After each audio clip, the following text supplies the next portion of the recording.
जय सिया राम। आपके अपने चैनल धार्मिक कथाएं में एक बार फिर से आप सभी का बहुत बहुत स्वागत है। आज की अपनी इस वीडियो के माध्यम से मैं आप लोगों को श्रावण मास महात्म्य के 5वें अध्याय की कथा का श्रवण करवाऊंगी, जिसमें श्रावण मास में किए जाने वाले विभिन्न व्रतानुष्ठान और रविवार व्रत का वर्णन है और साथ ही इसमें सुकर्मा द्विज की कथा का भी वर्णन है।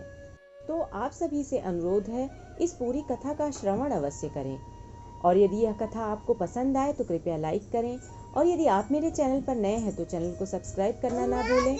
ईश्वर बोले, हे सनत कुमार, करोड़ पार्थिव लिंगों के महात्म्य तथा पुण्य का वर्णन नहीं किया जा सकता। जब मात्र एक लिंग का महात्म्य नहीं कहा जा सकता तो फिर करोड़ लिंगों के विषय में कहना ही क्या। मनुष्य को चाहिए कि करोड़ लिंग निर्माण असमर्थता में 1,00,000 लिंग बनाए या 1000 लिंग या 100 लिंग ही बनाएं। यहाँ तक कि एक लिंग बनाने से भी मेरी सन्निधि मिल जाती है। सटाक्षर मंत्र से 16 उपचारों के द्वारा भक्तिपूर्ण मन से भगवान शिव की पूजा करनी चाहिए। ग्रह यज्ञ के साथ उद्यापन करना चाहिए, उसके बाद होम करना चाहिए और ब्राह्मणों को भोजन कराना चाहिए। हे सनत कुमार, इस अनुष्ठान को करने वाले की अकाल मृत्यु नहीं होती। यह व्रत बांझपन को दूर करने वाला, सभी विपत्तियों का नाश करने वाला तथा सभी संपत्तियों की वृद्धि करने वाला है। मृत्यु के पश्चात वह मनुष्य कल्प पर्यंत मेरे समीप कैलाश वास करता है। जो मनुष्य श्रावण मास में पंचामृत से शिव जी का अभिषेक करता है, वह सदा पंचामृत का पान करने वाला, गोधन से संपन्न, अत्यंत मधुर भाषण करने वाला तथा त्रिपुर के शत्रु भगवान शिव को प्रिय होता है। जो इस मास में अनुदान व्रत करने वाला तथा हविष्यान्न ग्रहण करने वाला होता है, वह व्रीहि आदि सभी प्रकार के धान्यों का अक्षय निधि स्वरूप हो जाता है।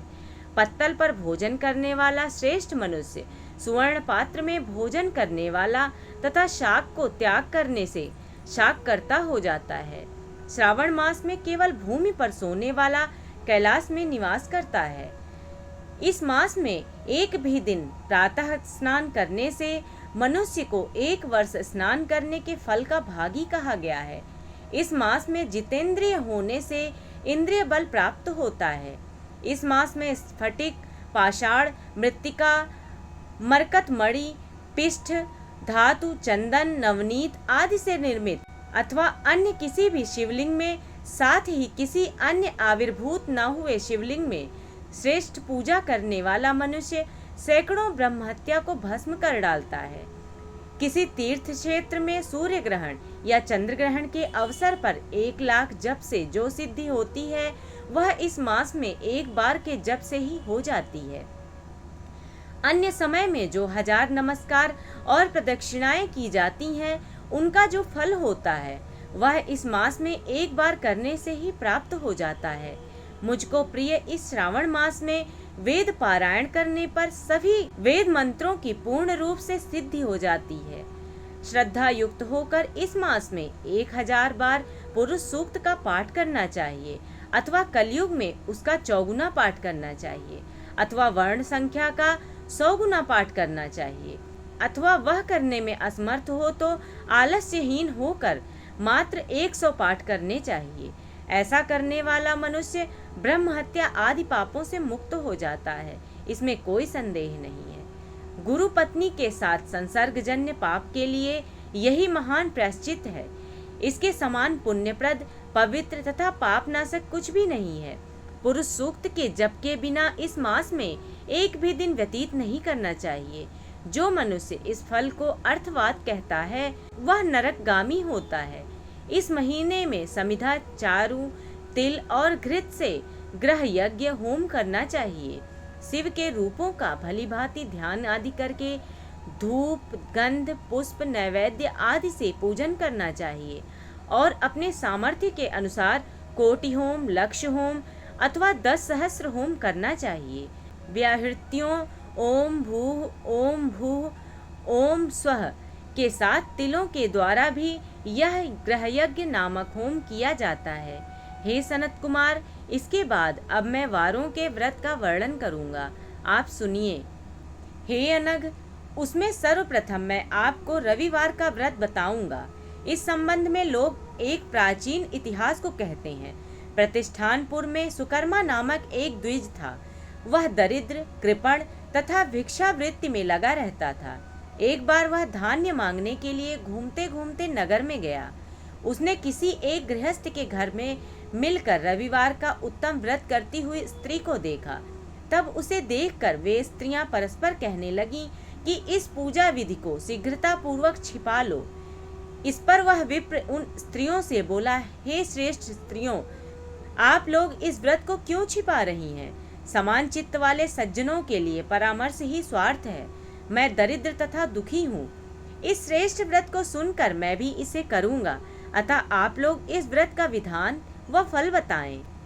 स्त्रियां बोली, हे द्विज, इस व्रत के करने में आप उन्माद तथा प्रमाद करेंगे अथवा भूल जाएंगे अथवा इसके प्रति अभक्ति या अनास्था रखने लगेंगे, अतः आपको यह व्रत कैसे बताऊं? उनकी यह बात सुनकर उनमें जो एक प्रौढ़ा स्त्री थी, वह उस ब्राह्मण से व्रत तथा व्रत की विधि बताने लगी। हे ब्राह्मण, श्रावण मास के शुक्ल पक्ष के प्रथम रविवार को मौन होकर उठ करके शीतल जल से स्नान करें। उसके बाद अपना नित्य कर्म संपन्न करके पान के एक शुभ दल पर रक्त चंदन से सूर्य के समान पूर्ण गोलाकार 12 परिधियों वाला सुंदर मंडल बनाएं। उस मंडल में रक्त चंदन से संज्ञा सहित सूर्य का पूजन करें। उसके बाद घुटनों के बल भूमि पर झुककर 12 मंडलों का अलग अलग रक्त चंदन तथा जपा कुसुम से मिश्रित अर्घ श्रद्धा भक्ति पूर्वक सूर्य को विधिवत प्रदान करें और लाल अक्षत, जपा कुसुम तथा अन्य उपचारों से पूजन करें। उसके बाद मिश्री से युक्त नारिकेल के बीज का नैवेद्य अर्पित करके आदित्य मंत्रों से सूर्य की स्तुति करें और श्रेष्ठ 12 मंत्रों से 12 नमस्कार तथा प्रदक्षिणाएं करें। उसके बाद 6 तंतुओं से बनाए गए ग्रह सूत्र में 6 ग्रंथियां बनाकर देवेश सूर्य को अर्पण करके उसे अपने गले में बांधें और पुनः 12 फलों से युक्त होकर वायन ब्राह्मण को प्रदान करें। इस व्रत की विधि को किसी के सामने नहीं सुनाना चाहिए। हे विप्र, इस विधि से व्रत के किए जाने पर धनहीन व्यक्ति धन प्राप्त करता है, पुत्रहीन पुत्र प्राप्त करता है, कोढ़ी कोढ़ से मुक्त हो जाता है, बंधन में पड़ा व्यक्ति बंधन से छूट जाता है, रोगी व्यक्ति रोग से मुक्त हो जाता है। हे विप्रेंद्र, अधिक कहने से क्या प्रयोजन? साधक जिस जिस अभीष्ट की कामना करता है वह इस व्रत के प्रभाव से उसे मिल जाता है। इस प्रकार श्रावण के 4 रविवारों और कभी कभी 5 रविवारों में इस व्रत को करना चाहिए। इसके बाद व्रत की संपूर्णता के लिए उद्यापन करना चाहिए। हे विपेंद्र, आप भी इसी प्रकार करें, इससे आपकी सभी मनोकामनाओं की सिद्धि हो जाएगी। उसके बाद उन पतिव्रताओं को नमस्कार करके वह ब्राह्मण अपने घर आ गया। उसने जैसा सुना था उसी विधि से उस संपूर्ण व्रत को किया और अपनी दोनों पुत्रियों को भी वह विधि सुनाई। उस व्रत को सुनाने मात्र से शिव जी के दर्शन से तथा उनके पूजन के प्रभाव से वे कन्याएं देवांगनाओं के सदृश हो गईं। उसी समय से उस ब्राह्मण के घर में लक्ष्मी ने प्रवेश किया और वह अनेक उपायों तथा निमित्तों से धनवान हो गया। किसी दिन उस नगर के राजा ने ब्राह्मण के घर से होकर राजमार्ग से जाते समय खिड़की में कड़ी उन दोनों सुंदर तथा अनुपमेय कन्याओं को देख लिया। तीनों लोकों में कमल, चंद्रमा आदि जो भी सुंदर वस्तुएं हैं, उन्हें वे दोनों कन्याएं अपने शरीर के अवयवों से तिरस्कृत कर रही हैं। उन्हें देखकर राजा मोहित हो गए और क्षण भर के लिए वहीं खड़े हो गए। ब्राह्मण को शीघ्र बुलाकर उन्होंने दोनों कन्याओं को मांग लिया। तब उस ब्राह्मण ने भी हर्षित होकर दोनों कन्याएं राजा को प्रदान कर दी। उस समय उस राजा को पति रूप में प्राप्त करके वे दोनों कन्याएं प्रसन्न हो गईं। वे स्वयं इस व्रत को करने लगीं और पुत्र पौत्र आदि से संपन्न हो गईं। हे मुने, महान ऐश्वर्य देने वाले इस व्रत को मैंने आपसे कह दिया। हे विधिनंदन, जिस व्रत के श्रवण मात्र से मनुष्य सभी मनोरथों को प्राप्त कर लेता है, उसके अनुष्ठान करने के फल का वर्णन कैसे किया जाए। इस प्रकार श्री स्कंद पुराण के अंतर्गत ईश्वर सनत कुमार संवाद में श्रावण मास महात्म्य में प्रकीर्णक नाना व्रत रविवार व्रतादि कथन नामक 5वां अध्याय पूर्ण हुआ। भगवान शिव की कृपा दृष्टि अपने भक्तों पर सदैव बनी रहे, इसी कामना के साथ यह 5वां अध्याय मैं समाप्त कर रही हूँ। आशा करती हूँ आप सभी को यह वीडियो अवश्य ही पसंद आई होगी।